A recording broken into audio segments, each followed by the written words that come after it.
that there is neoplasia. Okay, it's a pre-malignant condition.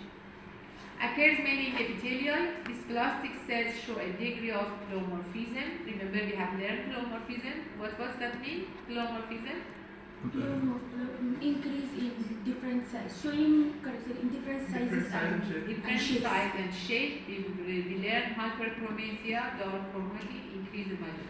See that dysplasia shows pictures of malignancy, but still they are not malignant. I told you a few times. Dysplasia does not mean cancer. Okay, dysplasia does not necessarily progress to the cancer. It means it's reversible. If we can treat the patient, the cells become normal again. But if we don't treat the patient, they can progress to the neoplasia. Dysplasia may be reversible. If dysplasia changes involve the entire thickness of the epithelium, we call it carcinoma in situ. So when you say the carcinoma in situ, means there is a dysplasia confined to the full thickness of the epithelium. So we call it carcinoma in situ. So I show you in this picture, this one.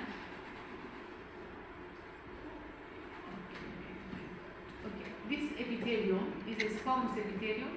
This is a basal cell layer and this is surface. Okay, and as you can see, there is a maturation.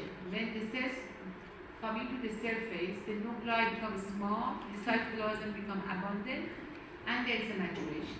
But if you just compare with this area, there is no maturation. There is no actually polarity.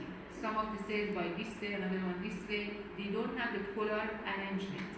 So when there is lack of polarity, lack of orientation, lack of maturation, hyperchromasia, just compare with the adjacent one. The chromatin here is darker compared with this nuclei. So the darker chromatin, they are varying size and shapes and they show increasing mitotic activity.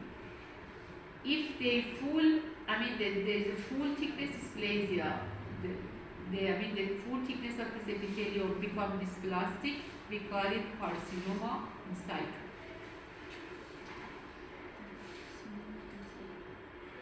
So Professor, why don't we classify it as malignant? Okay, when they become carcinoma in situ means they are malignant. They are malignant. Okay, but this one is different with the invasive squamous cell carcinoma, because still there is no invasion to the base membrane and to the stroma. It's just confined to the epithelium. Because of that, we say that it's a carcinoma in situ. It's confined to the epithelium. But when they invade, when they destroy, we call it invasive carcinoma. Okay. So this plastic feature we mentioned. Okay, carcinoma in situ defined as an intraepithelial malignancy. So it's a malignant, but it's just confined to the full thickness. Which malignancies involve the entire thickness of the epithelium without penetration to the base membrane. Means there is no invasion to the base membrane. It is referred to as a CIN, actually, as a peri-invasive stage of the cancer, and applicable only on the epithelial neoplasm. We don't have a sarcoma as in situ. Okay, sarcoma in situ we don't have. We don't have a melanoma as in situ.